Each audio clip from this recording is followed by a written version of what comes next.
नमस्कार। और इस नए एक्सप्लेनर में सभी का स्वागत है। आज हम जिस विषय पर बात करने वाले हैं ना, वो सीधे तौर पर हमारी और सबकी जिंदगी से जुड़ा है, हमारी रोजमर्रा की थाली। आज हम डेटा, ऑडिट्स और हालिया इन्वेस्टिगेशंस की मदद से ये समझने की कोशिश करेंगे कि आखिर हमारे खाने के पीछे की असली सच्चाई क्या है। तो चलिए बिना किसी देरी के इस बहुत ही अहम विषय को समझना शुरू करते हैं। Section 1, the slow poison reality. चलिए अब सीधे मुद्दे पर आते हैं। क्या हमारा रोजमर्रा का खाना वाकई सुरक्षित है? हम लोग अक्सर ये मान लेते हैं कि ग्रोसरी स्टोर से लाया गया कोई भी पैकेट या किसी बड़े ब्रांड का नाम अपने आप में शुद्धता की गारंटी है ना? लेकिन अभी हाल ही में जो टेस्टिंग और रिपोर्ट्स आई हैं, उन्होंने इस भरोसे को पूरी तरह से हिला कर रख दिया है। सोर्स मटेरियल से ली गई इस वार्निंग को ही देख लीजिए। एक धीमा जहर, हमारे रोजमर्रा के भोजन में छुपी एक खामोश महामारी। ये कोई बड़ा चढ़ाकर कही गई बात नहीं है। खाने में मिलावट कोई एक दिन का इशू नहीं रह गया है। ये प्रैक्टिकली एक ऐसी छुपी हुई महामारी बन चुकी है जो बहुत ही खामोशी से, लिटरली हर एक निवाले के साथ हमारी हेल्थ को भारी नुकसान पहुंचा रही है। Section 2, fake food in daily diets. आइए देखते हैं कि ये धोखा हमारे किचन तक कैसे पहुंचा है। अब जरा इस डेटा को देखिए। दूध में मिलने वाले कॉलीफॉर्म बैक्टीरिया का लेवल समझना बहुत जरूरी है। FSSAI के हिसाब से जो सेफ लिमिट है ना, वो सिर्फ 10 CFU प्रति मिलीलीटर है, सिर्फ 10। लेकिन शॉकिंग बात पता है क्या है? अमूल गोल्ड में ये लेवल 25 निकला और अमूल ताज़ा में तो ध्यान से सुनिए, ये आंकड़ा 980 तक पहुंच गया है। सोचिए, देश के सबसे बड़े और भरोसेमंद ब्रांड्स भी इस सेफ बैक्टीरिया लिमिट को किस बड़े पैमाने पर क्रॉस कर रहे हैं। और पता है, ये क्राइसिस सिर्फ दूध तक लिमिटेड नहीं है। नोएडा में अभी एक रीसेंट सर्वे हुआ था जहां पनीर के 83% सैंपल्स फेल हो गए। 83%। जिस चीज को हम हेल्थ और प्रोटीन के लिए खाते हैं, उसकी जगह मार्केट में सिंथेटिक या एनालॉग पनीर बेचा जा रहा है। और इसमें क्या मिलाया जा रहा है? यूरिया, डिटर्जेंट, पाम ऑयल और यहां तक कि सल्फ्यूरिक एसिड मतलब तेजाब। ये सारे खतरनाक केमिकल्स इसमें यूज हो रहे हैं। ये बात सच में परेशान करने वाली है। आगे बढ़ते हैं। एक रूल ऑफ थंब बन गया है कि आंखों को जो चीज जितनी अट्रैक्टिव लगती है, वो उतनी ही खतरनाक हो सकती है। जैसे कॉटन कैंडी या सड़क किनारे मिलने वाली चाय का वो डार्क एकदम वाइब्रेंट रंग। दरअसल ये रोडामाइन बी जैसे टेक्सटाइल और लेदर इंडस्ट्री में इस्तेमाल होने वाले केमिकल्स का नतीजा होता है। बेसिकली जिन केमिकल से कपड़े और जूते रंगे जाते हैं, ये सीधे तौर पर कैंसर का कारण बन सकते हैं। बाहर से अट्रैक्टिव दिखने वाले स्ट्रीट फूड और इस क्लिनिकल रियलिटी के बीच का ये जो अंतर है ना, ये सच में डरा देने वाला है। सेक्शन 3, ग्लोबल बैन और ब्रांड इल्यूजन्स। चलिए देखते हैं इंटरनेशनल लेवल पर क्या हो रहा है। अगर हम एक्सपोर्ट के आंकड़ों का एनालिसिस करें तो समझ आएगा कि ग्लोबल लेवल पर हमारे प्रोडक्ट्स कितने बड़े पैमाने पर रिजेक्ट हो रहे हैं। हांगकांग और सिंगापुर ने इंडिया के सबसे बड़े मसाला ब्रांड्स MDH और एवरेस्ट को एथिलीन ऑक्साइड नाम के कैंसर पैदा करने वाले पेस्टिसाइड की वजह से बैन कर दिया। यूरोपियन यूनियन ने तो पिछले कुछ सालों में लगभग 527 इंडियन प्रोडक्ट्स को इन्हीं कैंसर कॉजिंग केमिकल्स की वजह से रिजेक्ट किया है। और तो और 2014 में फलों के राजा अल्फांसो आम पर भी फ्रूट फ्लाइज यानी मक्खियों के इन्फेक्शन की वजह से यूरोप में बैन लग गया था। ये इंटरनेशनल लेवल पर एक बहुत बड़ी एम्बैरेसमेंट की तरह है।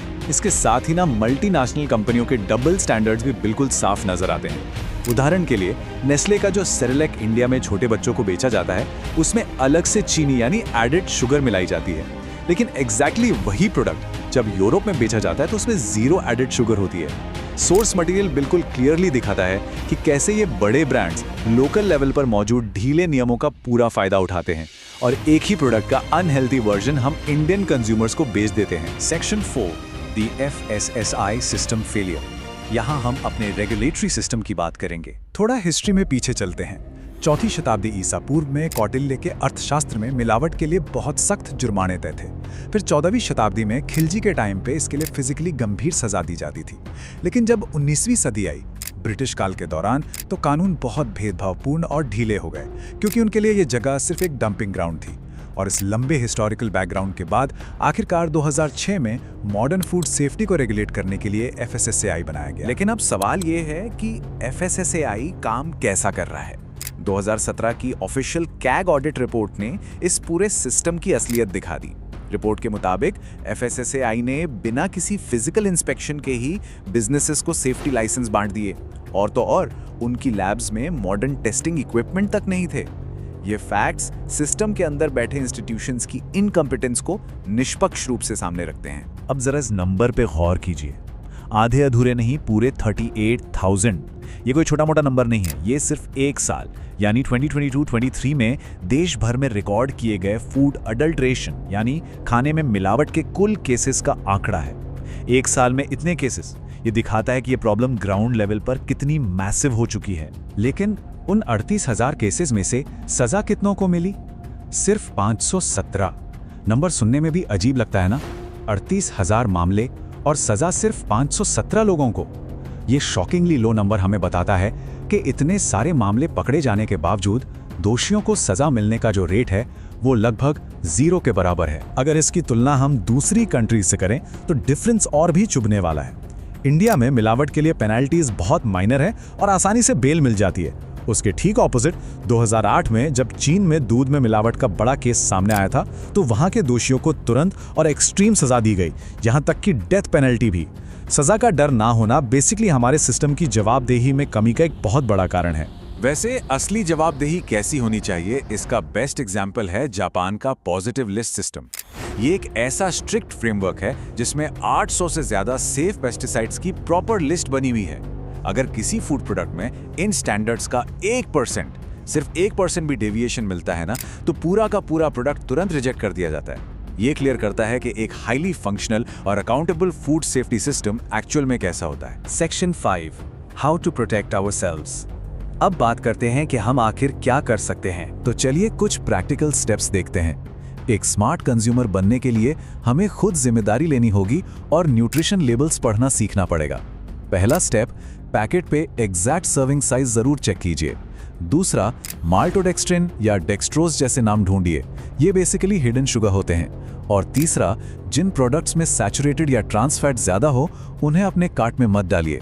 मार्केटिंग के बड़े बड़े दावों को इग्नोर करके लेबल्स को सही से पढ़ना ही सेफ्टी का पहला और सबसे जरूरी स्टेप है। लेकिन सिर्फ जानकारी होना काफी नहीं है, एक्शन लेना भी उतना ही जरूरी है। अगर कोई खाना एक्सपायर हो चुका है या उसमें से अजीब सी स्मेल आ रही है तो उसे ऐसे ही डस्टबिन में मत फेंकिए। उसकी कंप्लेंट डायरेक्टली FSSAI की वेबसाइट पर या फिर नेशनल कंज्यूमर हेल्पलाइन पर कॉल करके दर्ज कराइए। हमारा सिस्टम तभी इफेक्टिवली काम करेगा जब हम सभी कंज्यूमर्स एक्टिवली इन्वॉल्व होंगे और अपनी सेफ्टी की डिमांड करेंगे। और इसके साथ हम आते हैं एक बहुत ही प्रोवोक करने वाले सवाल पर। अगर सिस्टम हमारी थाली को सुरक्षित नहीं रख पा रहा है तो क्या हम खुद आगे आकर इसे सुरक्षित करेंगे? आज हमने जो भी डिटेल्स देखी हैं वो परेशान जरूर करती हैं, लेकिन साथ ही हमें एम्पावर भी करती हैं, क्योंकि सही जानकारी ही हमारा सबसे बड़ा टूल है। हमें अपनी फूड चॉइसेस को लेकर और भी ज्यादा कॉन्शियस होना पड़ेगा और सवाल पूछना शुरू करना होगा। इस एक्सप्लेनर में मेरे साथ जुड़े रहने के लिए बहुत बहुत धन्यवाद। चलिए आगे से अपने भोजन के प्रति थोड़ा और सतर्क रहें।